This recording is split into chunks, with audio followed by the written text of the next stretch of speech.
But the gist of it is that the Toronto Blue Jays relief pitcher had Instagram stories where he said, I think it's a good idea to continue to boycott these companies like Bud Light and, Target. And they said he apologized for expressing support for anti LGBTQ plus boycotts of Target and Bud Light. Now, here's the thing.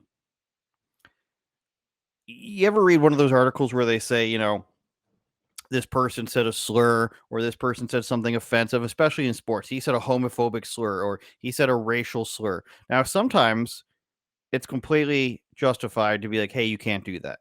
I would never support. Like, I think you should be able to say anything in sports because if it's just something that's mean, even if it's completely bigoted and stupid and I don't agree with it, I think you should be able to play or say anything in sports because it's just a sport.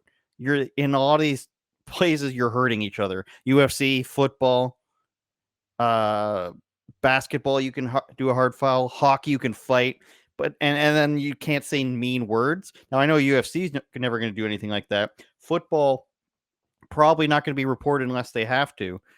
But in these sports, you're allowed to beat each other and hurt each other and break legs and arms and head, shoulders, knees, and toes. But you can't say mean things. Now, I say all the mean things. But what this guy did is he made a comment on his Instagram story to continue a boycott. And they say, um, it was hostile and homophobic criticisms and calls from the LGBTQ activists and all these other things. So they said he disrespected the LGBTQ community. Plus, I can't forget the plus sign. There's like 97 symbols now. So they call it an anti-LGBTQ plus boycott. And my point about bringing up these articles was that when they don't specifically say what these articles, my point in bringing up these articles was if they don't specifically say what was said, then it's likely that it's not actually anything that bad. It might have been something that you'd say in like grade 7 or 8 or 9, and they don't want you to know what it is because then you might disagree with the decision that it's the worst thing in the world and that people are going to die. And that's what they're doing here. Now, let's take the Bud Light one. Is disagreeing that a guy who said he's a girl now anti-LGBTQ and therefore not buying a product. No, like so you're saying that if it's like saying that if you don't buy this product that you're hate filled. Okay? And then when in the terms of Target, the reason people are boycotting that is because they had, gay pride and trans pride stuff targeted towards children and Target took it out because they see what's happening. Is it anti-LGBTQ to say let's not buy things from that company because of what we believe in? I don't think it is. Just like when people said, I don't want to buy a chicken sandwich from Chick-fil-A because they're Christian. Now, I think those are wildly different things. Being a religion and trying to, get children into a certain sexuality and religion are different things. I'll go to a Middle Eastern guy, a Muslim guy's restaurant all day long. And I do spend years there, days there. But if I go into a restaurant next door and they're saying, "Hey, isn't it cool that a guy in a dress and clown makeup shows his ass in front of your kids?" I'm not going to be like, "Let me give this person money," because there's levels to this game, as they say, as maybe the game once said. There's levels to this game. So to claim that this is an anti-LGBTQ plus coast tan sign boycott is insane. And they took this guy out, this baseball player for the Blue Jays, shout out Blue Jays. They took this guy and into the back room and they said, if you don't apologize, we're going to do X, which is probably cut you because he's not exactly, top of the lineup here. He's not exactly the guy. He's about Colin Kaepernick level, you might say. Probably a little bit better because he still plays. Colin Kaepernick wasn't playing when he did what he did. In case you haven't heard, he kneeled. But Colin Kaepernick and this guy are one saying America's terrible, and the other guy saying, "Hey, don't don't sell transgender things to kids. So they had him go out and they had him do this struggle session, which is not just my words, but tons of people said this is what's going on here. This looks like a struggle session to me. And I don't know if the Toronto Blue Jays have money or the major leagues have money involved with Target or money involved with Bud Light. They probably do have something with Bud Light, if I'm being honest. I don't know for sure. But it seems to me like they took this guy and said, "Hey, you gotta apologize because we're gonna cut you for X reason. We're gonna cut you if you don't." So here's Anthony Bass's apology.